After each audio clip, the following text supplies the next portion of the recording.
Hello viewers, today we are taking up an important discussion on corporate financial accounting and reporting.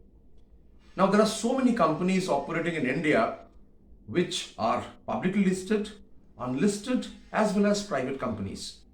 Additionally, number of government departments are now in the process of corporatization, and these would be functioning very shortly as commercial companies coming under the ambit of the Companies Act 2013.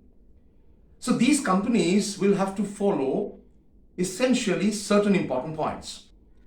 The first, of course, is that they need to follow the accrual accounting. All companies registered under the Companies Act have to follow the accrual system of accounting, and section 2 subsection 40 of the Companies Act 2013 has clearly stated that financial statements which shall be brought out by companies would be including number 1 balance sheet, number 2 profit and loss statement, number 3 cash flow statement, and number 4 is notes to the accounts.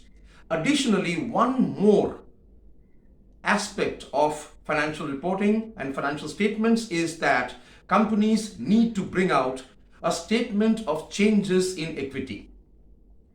Now, the fundamental accounting assumptions which all companies need to comply with are accrual, going concern, and consistency, which means accounting policies would have to be followed year by year in a consistent manner. Now here the golden rule of accounting is that all assets would be equal to liabilities plus equity. Additionally, section 128 of the Companies Act 2013 has set out that all financial statements produced by companies must present a true and fair view of the actual condition of the accounts and the financial situation. Additionally, section 128 also lays emphasis on the fact that companies may keep their accounts either in manual form or in electronic form, but they have to follow the accrual, that is the double entry basis of accounting.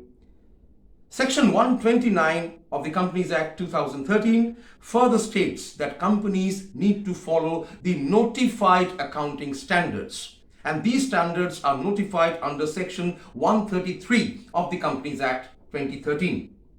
Last but not the least, all companies need to follow Schedule 3, which basically brings out the format of balance sheet, profit and loss, and Schedule 3 is further divided into multiple divisions. For example, Division 1 relates to those companies which have to follow accounting standards, and Division 2 relates to those companies which need to follow the Indian accounting standards, in brief, Ind AS.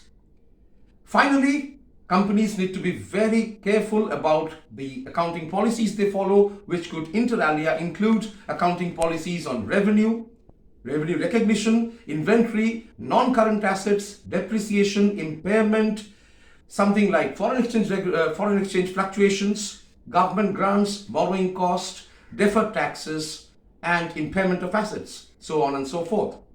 So there are so many accounting standards, and these together form the entire framework of compliance which companies need to follow under the Companies Act, under the accounting standards, and the prevailing rules.